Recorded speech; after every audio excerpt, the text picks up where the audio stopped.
In business, most people generally don't really keep track of their expenses. Then, of course, they're surprised when something doesn't work out. In one of my videos, I already mentioned that I wrote a large number of helpful programs and various codes for myself using ChatGPT.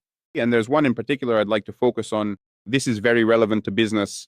As it turns out, most people don't keep track of their own expenses. I mean, personal ones. But then, based on our experience and work with different businesses, it turned out that in business as well, most people generally don't really keep track of their expenses. Then, of course, they're surprised when something doesn't work out because in business, it's absolutely essential to do this meticulously.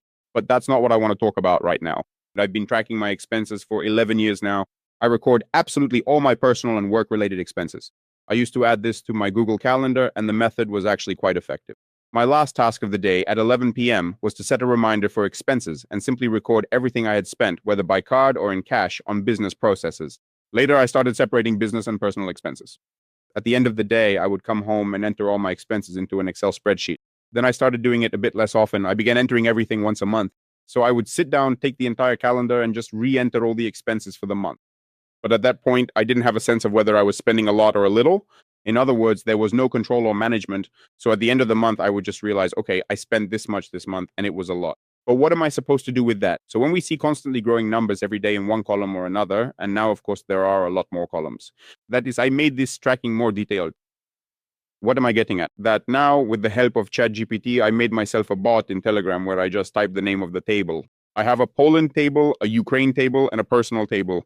I'll show you how this works right now. A Telegram bot that I wrote with the help of ChatGPT, which synchronized my work with my Google Sheets. And for example, if I just bought coffee, I type L food 11 zlotys.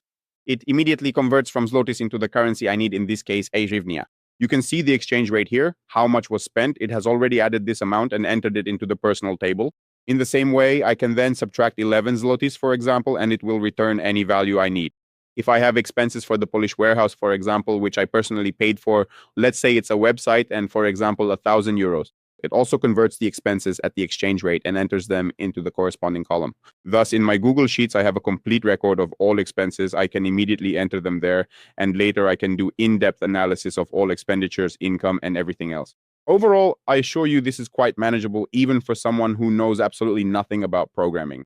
I'll also show you, for example, what columns I have. Let's type in P and something like illegal. And right now it will give me an error because it says, look, you don't have such columns. You have different available columns, gas, accountant, impost, and so on and so forth. In other words, it lists the ones that exist, but this one doesn't. Accordingly, it doesn't allow the error.